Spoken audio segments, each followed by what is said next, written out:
All right, so let's talk about Knock at the Cabin, the latest release, horror suspense thriller from M. Night Shyamalan. He also co-wrote the script with Steve Desmond and Michael Sherman. I don't have their credits here, which is just egregious on my part, and I apologize. But the synopsis here is that while vacationing at a remote cabin, a young girl and her parents are taken hostage by 4 armed strangers who demand that the family make an unthinkable choice to avert the apocalypse. So with limited access to the outside world, aka no cell reception, the family must decide what they believe before all is lost.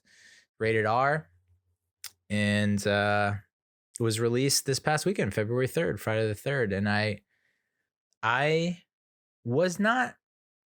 was like intrigued, and my interest was piqued to see it in the theater, but it wasn't until it was like I saw that it's projected to surpass Avatar: The Way of Water at the box office for the #1 spot, that I was like, all right, I need to get on this. This feels right. Feels like everyone's got the same idea here that this might be on to something. And it didn't disappoint. I'll say that. I am biased though, because I don't know what it is about M. Night Shyamalan, but I love the dude's work. I love the amount of thought he puts into it. I love how he gets you to think. There are some times where, yeah, he tends to stretch, maybe overstretch a little bit. And, I think because he had so much success with the twist in Sixth Sense, that there was a period where he felt like he had to do, that was like his calling card and his signature. And, sometimes the twist is like, it really deflates people. And then other times it's just, it makes you go, huh, okay. Just gets you to think. I'm a thinker. I'm an overthinker. And so now you go into a movie like this where, M. Night Shyamalan's name is attached to it, and he's a major force in the production, and he's steering the ship. You're just like eyes wide open. Like, what about that? Oh, that? Oh, what about that? And you just like, everything is just kind of jumping out at you when it's probably just means nothing. It's just, but I appreciate that. I appreciate the level of detail, and, same thing with, I guess, Jordan Peele to a certain extent. You go into it like, okay, this is going to have some messages, some themes that I can wrap my head around. And maybe it doesn't have a concrete answer, but at least it'll get you thinking. So I am biased when it comes to M. Night Shyamalan. I hope he continues to do his thing. I was watching here and there Servant on Apple TV, which he is I think he's an executive producer or show creator on. He's got a major hand in it. And it can be frustrating at times. It's like, I kind of want to give up on it, but it's like I kind of want to see it through. This one, I think the main takeaway from this movie was the performance of Dave Bautista as Leonard. It's almost been universally declared that Bautista is like the best wrestler turned actor, that he's surpassed The Rock. And because of his versatility and his ability to show multiple depth and multiple sides, not just an action hero who flexes and beats people up. I think this is a part of the trivia later on, but I'll get to it right now. M. Night Shyamalan saw him in Blade Runner 2049, his role there, which it wasn't a huge role, but it was a pretty intense scene, and that convinced him to hire him for this movie. And I gotta tell you, that's one thing that pretty much everyone agreed on, is that Dave Bautista really knocked it out of the park, which is, what a journey for Dave Bautista. I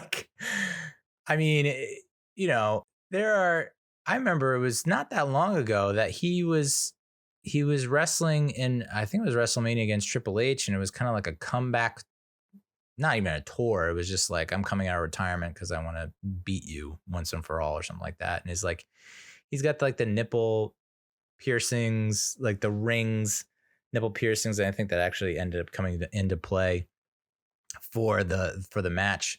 To go from that to now, where like he is like just a tour de force on the friggin' screen. I mean, they also did a fantastic job of using his size to create a level of dread, because I mean, by and far the largest dude on that set, largest person on that set, and takes up most of the frame. He towers over everyone else. And they really leaned into like the sound effects, which I liked a lot, where when he's walking around, you can hear the creaking, heavy, loud creaking of the floorboards underneath him, because he is such a huge individual. So, but he was very soft spoken, and you could feel, I mean, you could not so much. All right. So there's Bautista's Leonard. He's kind of like the ringleader of this 4-person group that comes to this cabin. You have Jonathan Groff as Eric. He's one of the 2 dads.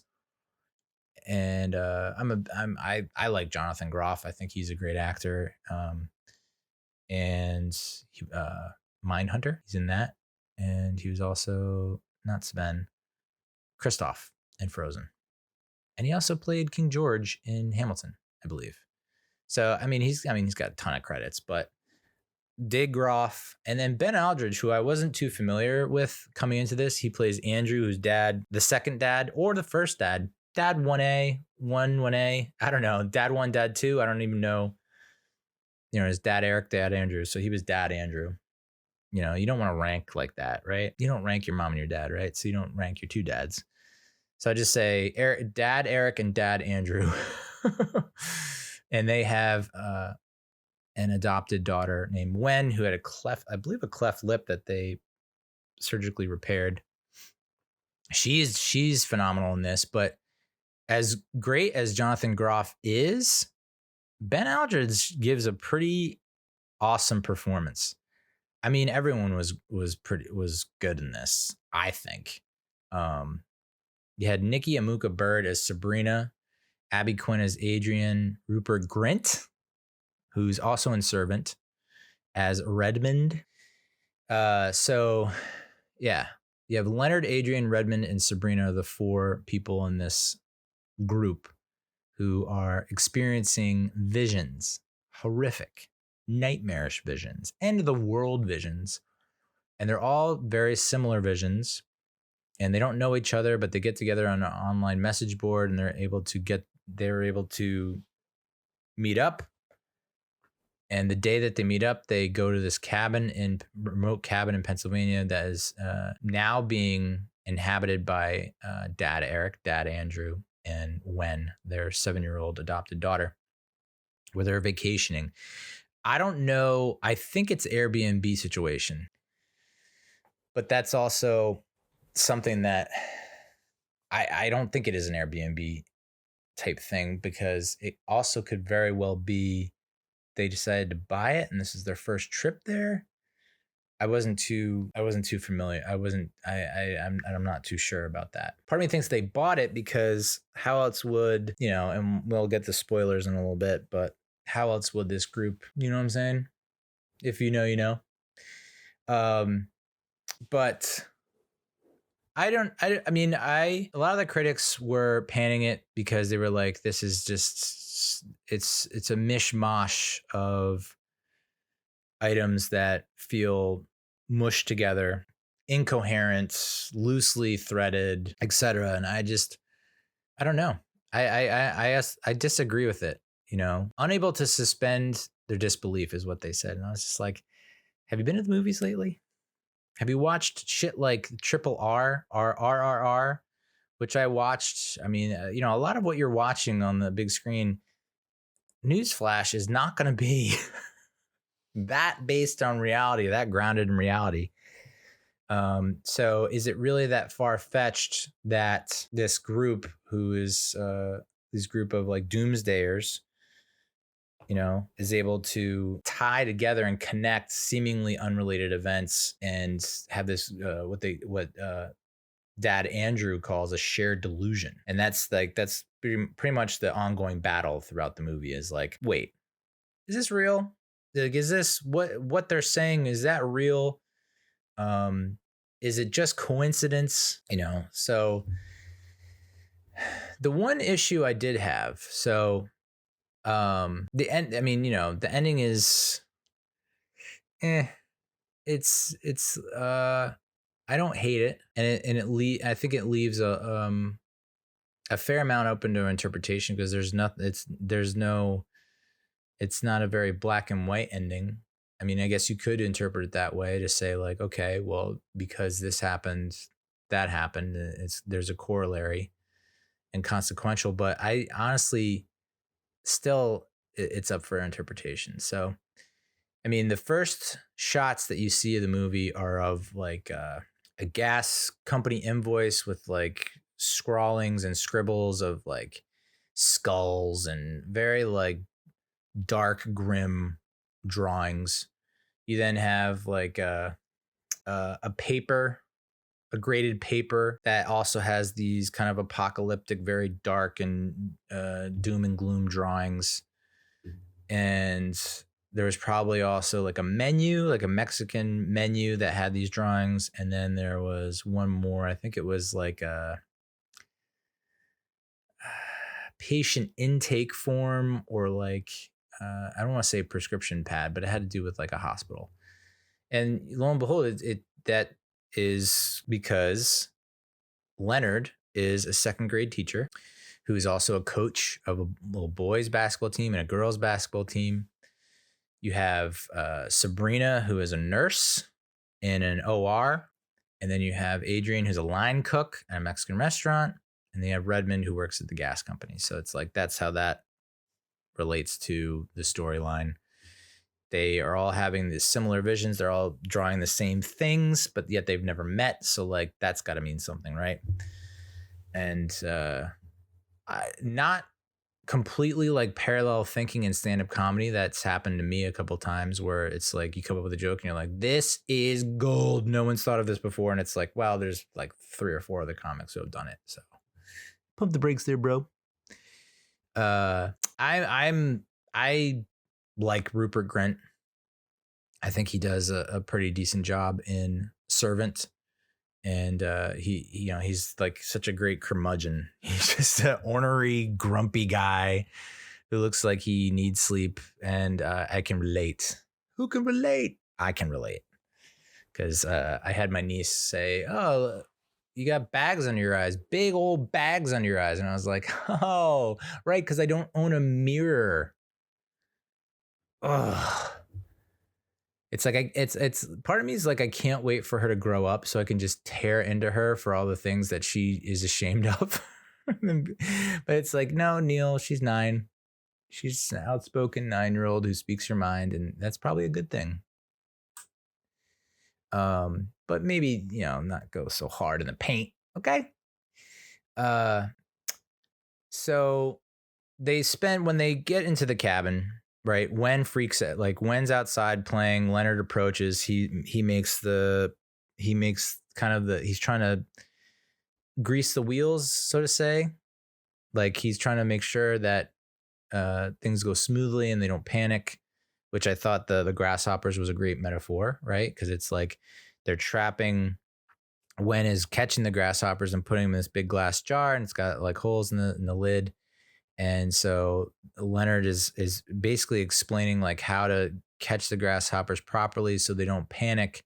And it's like he's foreshadowing what his plan is for Wen and her 2 dads. And then that's when the other 3 show up with wielding some very homemade, rusty looking weapons. And Wen freaks out, goes to get her 2 dads, and they kind of barricade themselves in the cabin, and they're eventually able to get into the cabin. And then they explain like, okay, we're going to introduce ourselves so that you are a little more relaxed and calm about what we're about to tell you, which is like the world's ending. And one of the 3 of you needs to sacrifice one of you needs to be sacrificed in order to avoid total, complete world ending type stuff. So this is the part where we start to get into like spoilers stuff. So if you want to like fast forward, peace out, just know that I highly approve of this movie and you should see it. All right. So spoilers. Here's what I don't get about these like rules that have been set in place. Okay, so you have the two dads and the daughter. One of them has to be sacrificed. If they don't sacrifice one of them, these plagues, these humongous quasi borderline extinction level events will happen, right? And there's going to be 4 of these events. And if they don't sacrifice themselves by the time the 4th event comes around, they'll supposedly be doomed to walk the earth completely alone, which honestly doesn't sound that bad.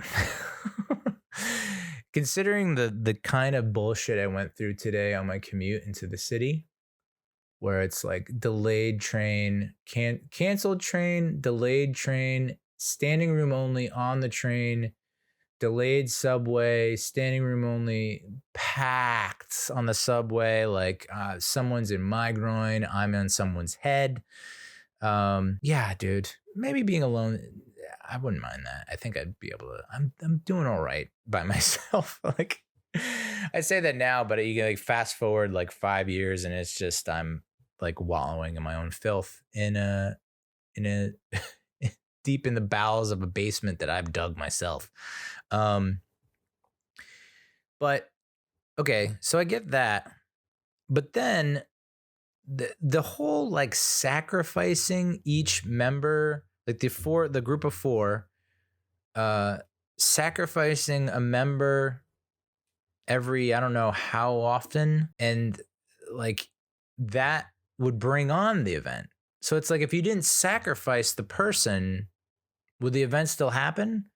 Or is the event going to happen without the sacrifice of your own group? Like, I guess if you didn't sacrifice, all 4 would come at once. That was confusing to me. It was like, I don't think you need to sacrifice any of you.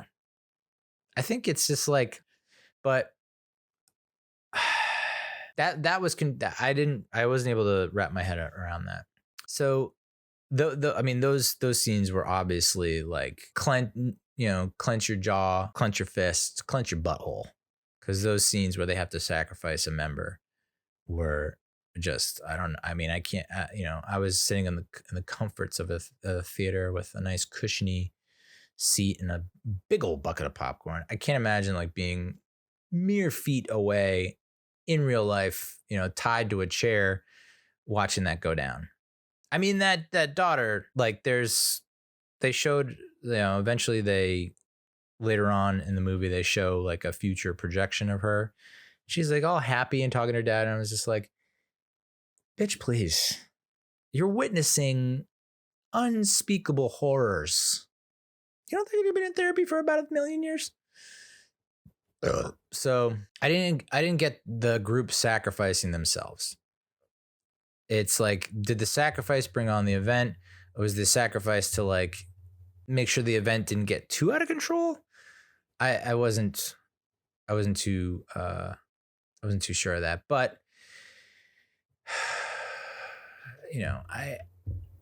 there was some, so there a lot of mental mind games going on, right? Because the 2 dads are thinking, okay, this is a group that must hate homosexuals. They hate our relationship. We've been hated on all our lives. In fact, we were attacked in a bar because of our relationship and our orientation, sexuality.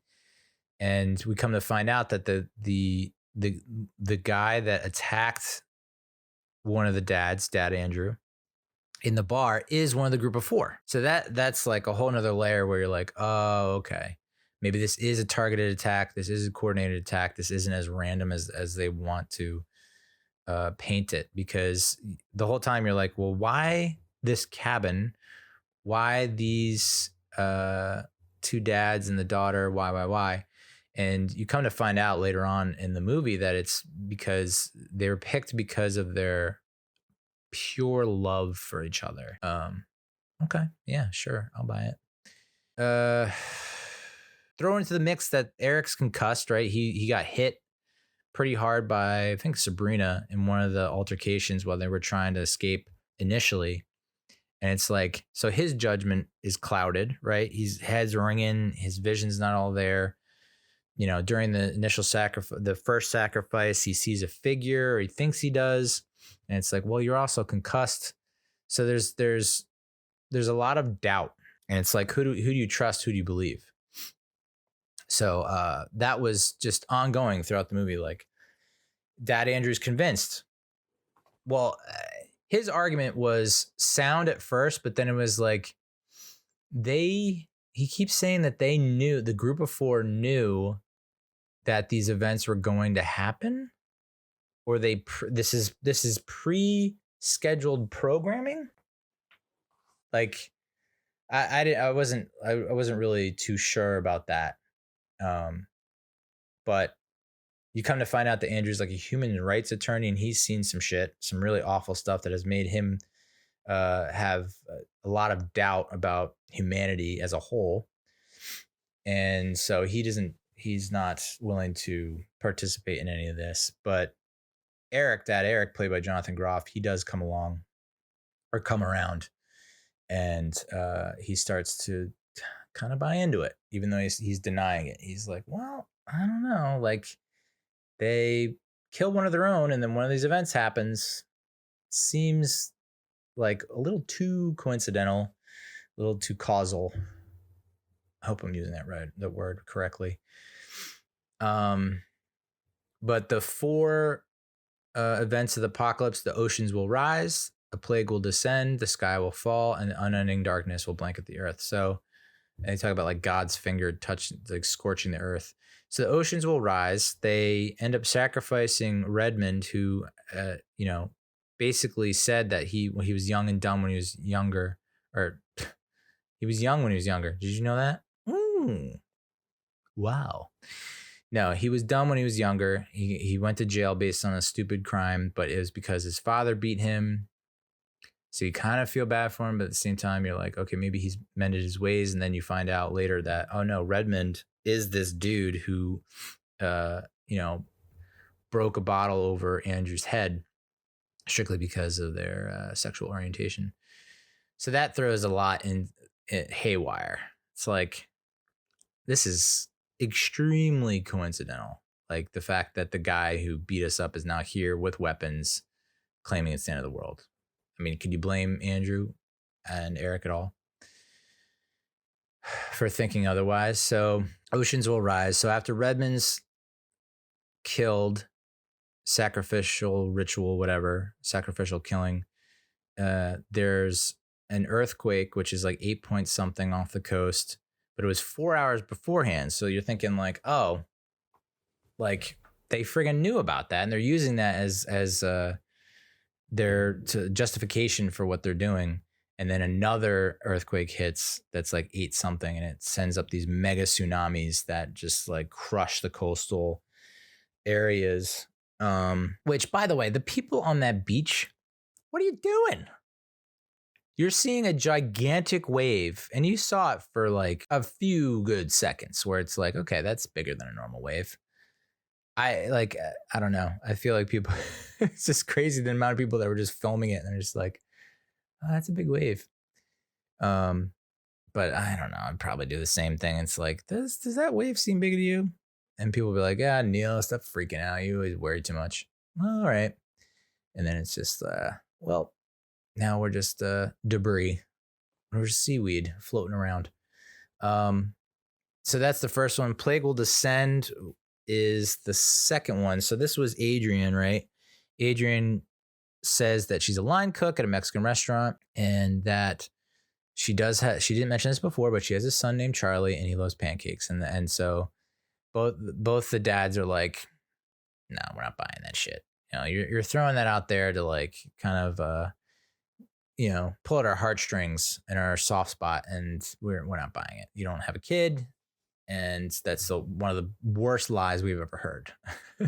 And, so they sacrifice her, and then they put on the TV, and there's like a friggin' virus that's only attacking kids and under 10 or something like that. And it's just like wiping out all these kids, and they're all hospitalized. Like, and it's just like, it feels so extremely sudden. Like, for that to go from 0 to 100 or 0 to 60 in like 5 seconds, I could see where people watching the movie were like, what, this is like, that's not, all of a sudden the hospitals are full in like 5 seconds. There was no talk about this virus. And that's where Andrew calls him out. He's like, it's a, like, no, this is not real. This is crazy. Don't listen to them. So then you have Sabrina and Leonard are the two left. And I think Andrew is able to get to, they're able to cut themselves loose from the ropes in the chair, because Wen is able to distract Leonard with some a very grade A, top of the line freak out that I haven't had the pleasure of seeing firsthand with my daughter yet, but I'm sure it's coming. And so they get loose, and they're able to, Andrew's able to get to his car where he has a gun in the safe, and he has this gun because of the attack, the random attack at the bar. He went and purchased it. He goes out and purchases a gun. So he's able to fight off Sabrina, get the gun, and scare her off. Did he shoot her? I think at first he didn't shoot her. Yeah, he just shot a warning shot to make her flee, and it looked like she ran off back to wherever she came from. Goes back in. They're able to get Leonard into the bathroom. They lock the door, and this is one of those situations where I was like, "What are you doing? What are you doing?" But I guess it wouldn't be a movie if they did all the things that you logically should do in that situation. But again, like, in a state of panic, are you going to think that clearly? So they lock Leonard in the bathroom. They hear the glass shatter. They decide to open the door, and they look, and they see like this little window that there's no way Dave Bautista is crawling through, has been broken. And then sure enough, he goes to look behind the shower curtain, and Leonard tackles him. And so Leonard's like, all right. And then I guess Sabrina comes back out of nowhere, and Andrew shoots her. But Leonard still has to like sacrifice her, that even though she's like kind of alive, he has to do his thing. Again, I'm not the sacrifice, their own sacrificing. I didn't understand. It's like, to appease who? Like, if you sacrificing like this is causing this shit, I don't know, maybe you don't want to like do it. So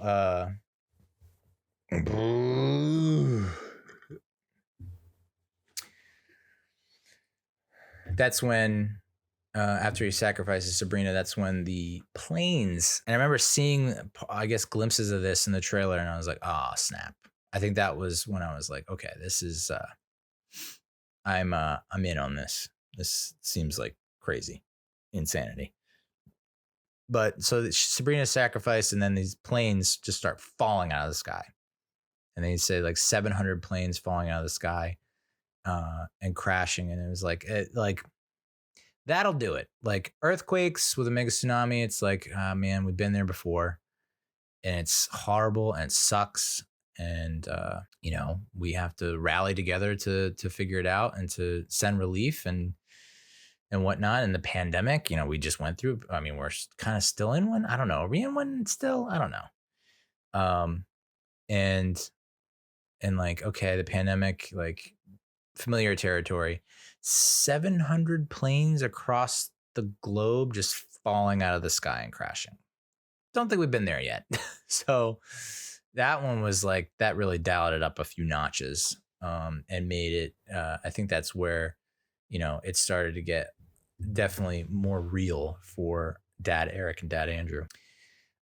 So realizing their time is almost up, Leonard takes the three on the back deck as the skies begin to darken. And he says after his death that they'll only have minutes to decide if it is too late and he ends up cutting and slashing his own throat. And once he does that and dies, the sky is darkened and lightning bolts cause fires all over the place. And that's when Jonathan Groff, Dad Eric, believes the events are real and that the intruders represent the 4 horsemen of the apocalypse. And I've heard like some other podcasts review this and say, like, did he have to be, like, people of a certain age get it? Like, okay, there's 4 people, it's an apocalypse, it's the 4 horsemen of the apocalypse. I don't know that we needed a character to really say it out loud. But I don't think that's a huge detriment. Like, it doesn't really take away that much. But, he's just saying what we're thinking. So I don't think it's that big of an error, to be honest.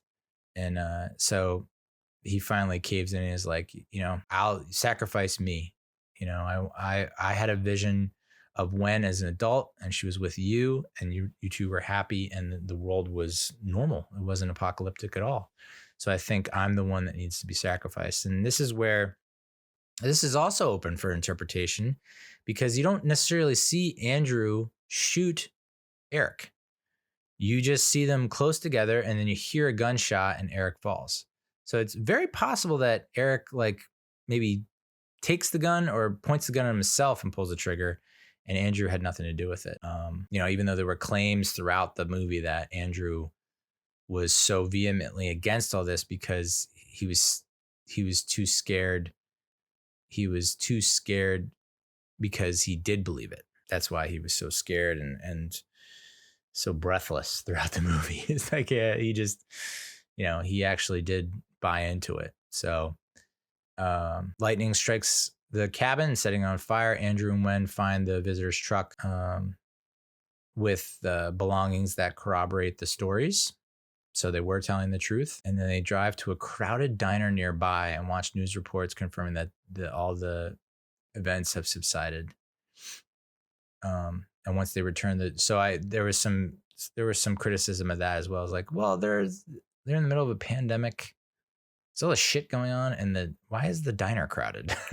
Like, why there's so many people at the diner when there's like, shouldn't everyone just be like, we're out of here? Obviously, we're not flying anywhere. There are planes crashing everywhere, but I guess it's like safe harbor for a lot of people. But there's also this pandemic going on, but it only affects kids. I don't know. Once they return to the truck, they turn on the radio and they play Boogie Shoes by Casey and the Sunshine Band, which was the same song that Eric played for them on their drive to the cabin. What is the meaning of that?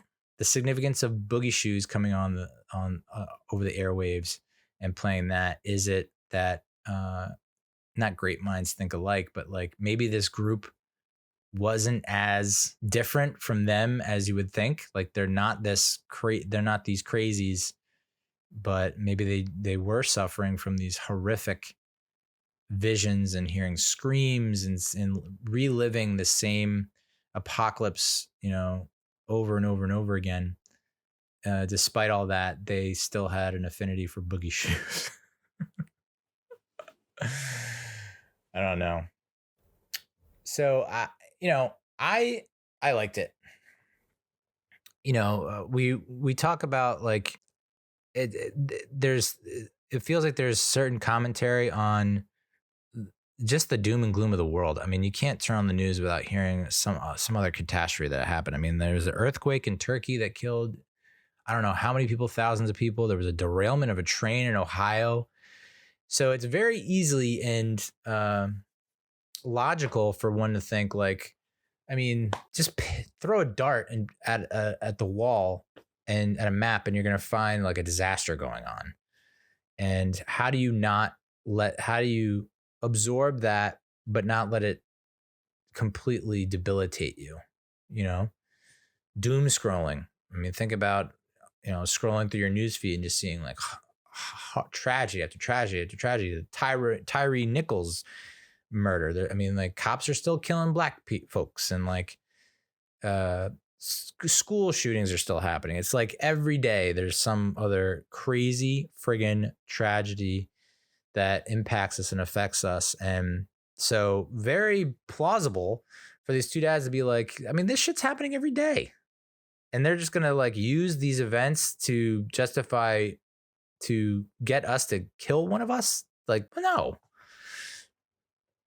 But the plane's falling out of the sky. And that's like, I mean, initially, I think Andrew says it's a coordinated terrorist attack. But that's like, I don't know, we've never seen anything like that. I mean, that's 700 planes.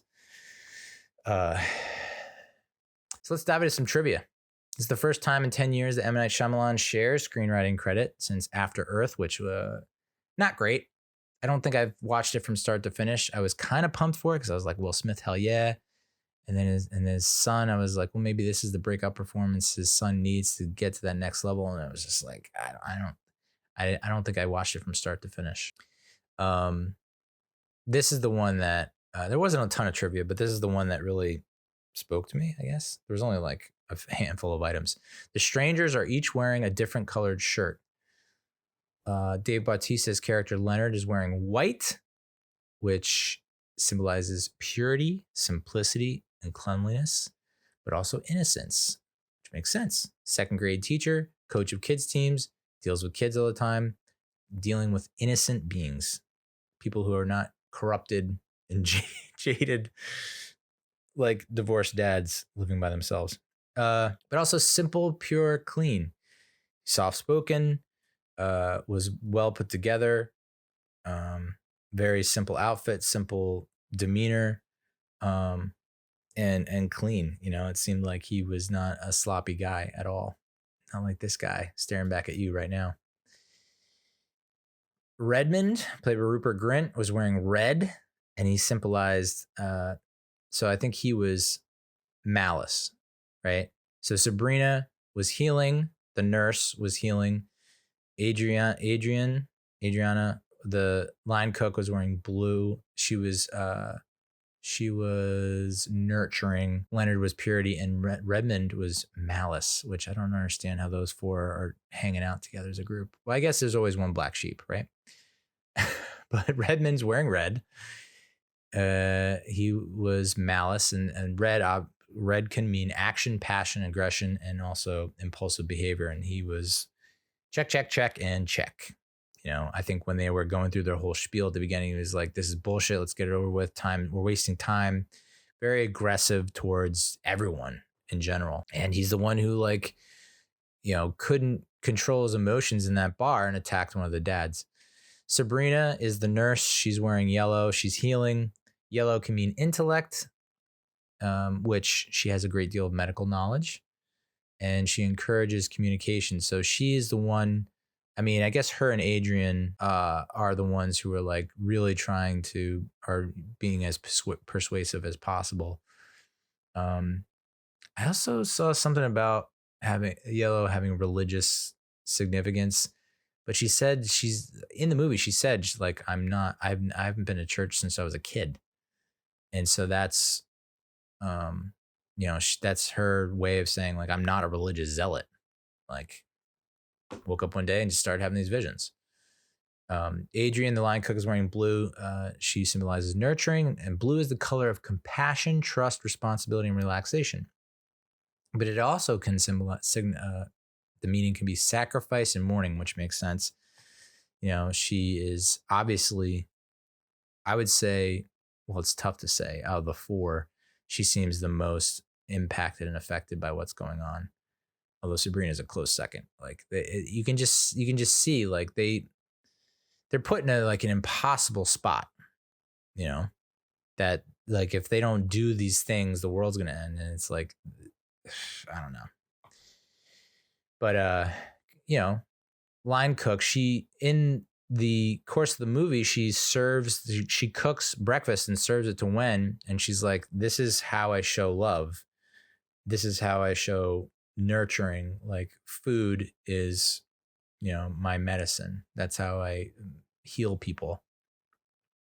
Just as Sabrina heals, like, from a medical standpoint, scientific standpoint, this is how Adrian is able to show compassion and she honestly tries to get them to relax throughout it's tough when she's also freaking out. Like, these four people are, with the exception of maybe Redmond, are Leonard's able to keep it fairly together, but they're freaking out. They're freaking out just as much as not just as much as. It's hard to imagine freaking out more than the people that are being held hostage, but there was like a Stockholm syndrome type thing. I think you could also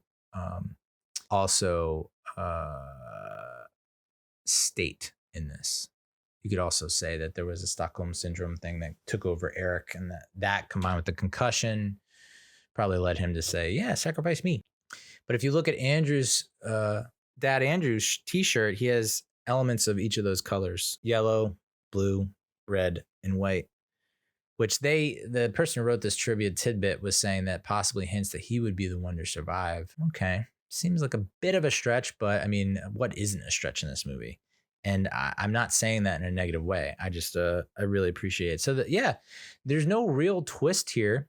I guess the most twistiest twist of all was having Redmond be the guy, Rory O'Bannon, who attacked Andrew, and that throwing a kind of a wrinkle in things. That was probably the biggest twist, but there wasn't anything like you saw in Old. And I don't even know that Old was. I think I took an edible when I watched Old, but I definitely kind of laughed and chuckled when I saw the ending. I was just like, "What? Okay, cool, man." I mean, it's not that far fetched. So I think this being more of a straightforward movie for M. Night Shyamalan did him a lot of good, and I'd love to. Me personally, if he could come out with a movie every other year to the day I die, I'd die a happy man. The critical reception for this movie, not as high praised as I am for it. Metacritic, which uses a weighted average, assigned the film a score of 63 out of 100 based on 54 critics. Generally favorable reviews. Cinema Score gave the film an average grade of C, which is bullshit.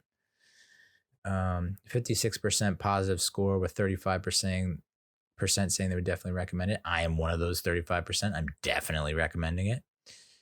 And then Nick Allen of RogerEbert.com gave the film 2 out of 4 stars, commending the rich and earthy cinematography and Bautista's disarming performance, but ultimately finding the film frustrating and self-serious, saying that M. Night Shyamalan should probably just stay away from Apocalypse. Hey. Back off my dude, Nick Allen. Back off my dude, Nick the dick. I mean, frustrating and self-serious. There's various degrees of frustration. I think there's good frustration, and there's just really bad. There's just frustration where it's like, I don't want any more to do with this. I'm out, and then you cut it short. I think this is a good frustration where it's like you're trying to figure it out, and you're right there with these main characters, these protagonists who are also trying to figure it out, and the whole situation is frustrating, but it's in a way where you want to see it through and you see a resolution. I think that's a huge part of the movies. And self-serious. I mean, it's the fucking end of the world, dude. What is it? I don't know that.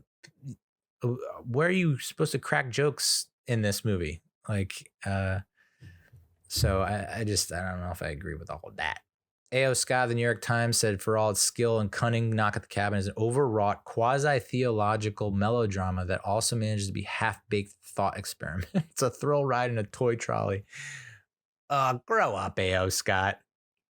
Or the reverse of that. Like, where's your inner child? Where's your inner sense of wonder? Like, that's been a running theme in M. Night Shyamalan movies for as long as I can remember. Like, he's always incorporated some kind of biblical element to his movies, which I dig because, I mean, ever heard of it? The Bible? It's like one of the best-selling books of all time. I mean, no one's buying them. They're just in every hotel everywhere. But like, stories is the oldest stories ever that, like, basically, I don't know. So, half-baked thought experiment. Yeah, the only thing that I could not grasp was the Four Horsemen, which I probably should refer to them from the beginning to make it simpler. The Four Horsemen, like, why you gotta sacrifice your own? I don't know. Unless it's a thing where, like, they are there were a couple of shots of them where it's like, oh, they're just completely, they're not themselves at all. Like, it's almost like they're being possessed for a period of time where it's like, oh, maybe that's why Leonard keeps checking his watch, and they keep talking about the time, because the times come, and it's not like, that's not a voluntary decision on their part to make this one of the dads or the kids sacrifice themselves. It's more of an involuntary thing where it's like, oh, the time has come, and it's just like they get overwhelmed and they do their thing, and then they kind of snap out of it, and they're like, oh, and they're terrified. I mean, Leonard puked after one of the sacrifices, and you have a lot of them just like collapse in the ground, and like they had to take a seat or take a knee after a sacrifice. I probably would have to do that as well. A. Dowd of the Quran, I want to say that maybe the Houston Chronicle. Shyamalan has tapped right into the paranoia of our age. He's made a single location pot boiler that echoes the rapid proliferation of crackpot conspiracy theories and the powerful Illustrator scroll. I like that review over the other two. I mean, take the thumb out of your ass, A.O. Scott. Like, you just didn't enjoy it because you wanted it to make, I mean, it was ambitious. Home invasion, strangers. I mean, we've seen that type of movie before. We have not seen it mixed with an end of the world movie, apocalypse movie. And for M. Night Shyamalan to attempt that is like, I applaud him, like pretty ambitious. And for him to pretty much pull it off, even cooler. But like, let's talk about, I mean, you could sit there all day, and I don't know that the plot holes were that distracting. That it would completely remove me from enjoying this movie. But this A. Dowd, like that quote, very nice. Like there are crackpot conspiracy theories all over the place. There are people getting together, and it's reminiscent of like what you saw with, these factions, these echo chambers of, I guess, incels. You saw that in the Batman with the Riddler, Paul Dano's character, how he's able to, there's some groupthink going on, and he's able to ride that wave and carry that momentum to take action against the Batman. So, you have this disbelief, but there, a lot of what was presented was, for the most part, that was the whole inner struggle and conflict for the viewer. Is this real? Is this not? Is this believable? Is this not? Like, playing with that idea. 68% of all critics gave it a favorable review with an average rating of 6.3 out of 10. Top critics gave it 62% of top critics gave it a favorable review with a 6.2 out of 10 rating. Although it's often less than scary and parts of the story don't bear scrutiny, Knock at the Cabin is a thought-provoking chiller and upper-tier Shyamalan flick. Yeah, thought-provoking chiller. Boom. Nailed it. Less than scary. I mean, I don't know if anxious is more the word I think I would go for. So scary, where it's like, not so much. It was just like, oh, fuck, dude. Like, where's this going? What's going to happen? 64% of verified audience gave it a favorable review with an average rating of 3.5 out of 5, while 61% of all audience gave it a 3.4 out of 5. I would say higher than that. I'd put it at, like, if we're doing out of 5, I'd go close to 4, almost a 4. And I would push that, I'd say like a 7.7 out of 10, 8 out of 10, 7.8 out of 10, or 3.8 out of 5, in that range, in terms of like, if there's 5 plagues, if there's 5 events, I'm giving it almost 4 out of 5 apocalyptic events, world-ending events. Yeah, so that's Knock at the Cabin.